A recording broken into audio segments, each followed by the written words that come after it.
এই দৃশ্য দেখার পরে মামা এক মুহূর্তও দেরি না। সন্ধ্যাবেলায় করিম কাকার চায়ের দোকানে রাহুল ও সুমন বসে আছে। রাহুল সুমনকে জিজ্ঞেস করে, আর বল ভাই, কি মনে করে হঠাৎ শহর থেকে গ্রামে আসলি? কি কিছু হয়েছে নাকি? আরে হ্যাঁ ভাই, আর বলিস না, কোনো কারণ ছাড়াই হঠাৎ করে কোম্পানিটা বন্ধ হয়ে গেল।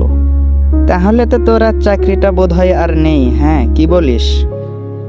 আরে না, চাকরিটা যায়নি, তবে ওই কোম্পানিরই অন্য ব্রাঞ্চে ট্রান্সফার হয়েছি।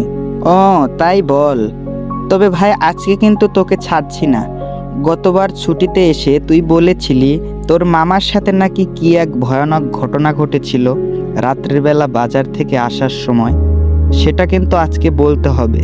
ও হ্যাঁ, সুজন মামার কথা বলছিস তুই? সুজন মামার সাথে যে ঘটনাটা ঘটেছিল সেটার কথা? আরে হ্যাঁ ভাই, তোর সুজন মামার সাথে যেই ঘটনাটা ঘটেছিল সেটার কথাই বলছি।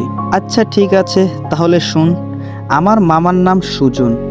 মামার বাড়ি বিজয়নগর। মামা একজন মাছ ব্যবসায়ী ছিল।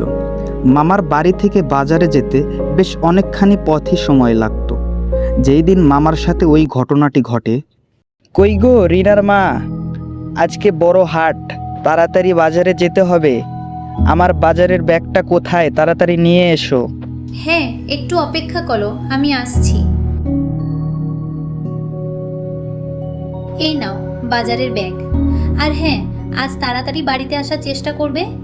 আর হ্যাঁ, ভুলেও যেন ওই জঙ্গল দিয়ে রাত্রেবেলা একলা আসবে না। আরে ধুর, ছাড়ো তো এখন এসব কথা। আচ্ছা ঠিক আছে, আমি চললাম। মনে যেন থাকে, একলা ওই জঙ্গল দিয়ে কিন্তু আসবে না।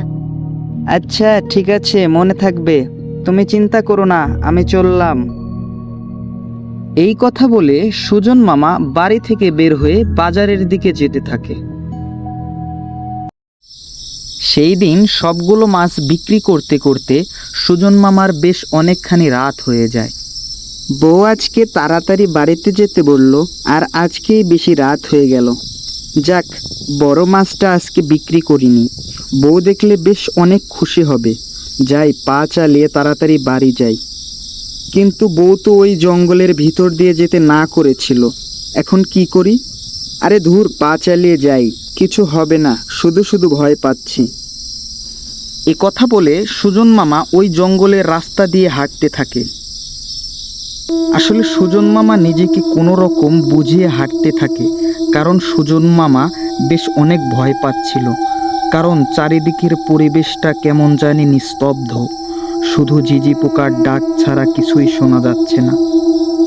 আর আরও টেনশন ছিল তার হাতের ওই বড় মাছটাকে নিয়ে। একটা সময় সুজন মামা যখন হাঁটতে হাঁটতে একটি গাছের কাছে আসে, তখন সুজন মামা দেখতে পায় একজন মহিলা সেই গাছের নিচে বসে আছে। মামা একটু কৌতূহল হয়ে জিজ্ঞেস করে, এই যে শুনছেন, কে আপনি? এই রাত্রিবেলায় এখানে কি করছেন? সুজন মামা ডাকার পরেও সেই মহিলাটি কোনো কথা বলছে না। তাই সুজন মামা তাকে আবার বলে ওঠে, কি হলো, কোনো কথা বলছেন না যে? কে আপনি বলুন? দ্বিতীয়বার ডাকার পরে সেই মহিলাটি উঠে দাঁড়ায়। তখনও মামা বুঝতেই পারেনি যে সে যাকে ডাকছে সেটা কোনো মানুষ না।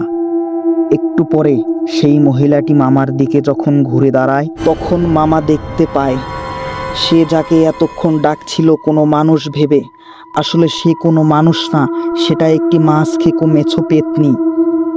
এই দৃশ্য দেখার পরে মামা এক মুহূর্তও দেরি না করে মাছটা ফেলে দিয়ে সে দৌড়াতে থাকে।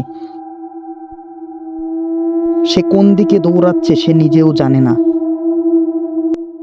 একটা সময় দৌড়াতে দৌড়াতে মামা একটি বাড়ি দেখতে পায়। সে সেই বাড়ির সামনে গিয়ে জ্ঞান হারিয়ে পড়ে যায়। ও এই কাহিনীটি এখানেই সমাপ্তি হয়। এই ভিডিওটি কেমন হয়েছে অবশ্যই আপনারা কমেন্ট করে জানাবেন। আর হ্যাঁ, এরকম ভৌতিক নতুন নতুন ভিডিও দেখতে চাইলে অবশ্যই এই চ্যানেলটি লাইক ও সাবস্ক্রাইব করতে ভুলবেন না। ধন্যবাদ।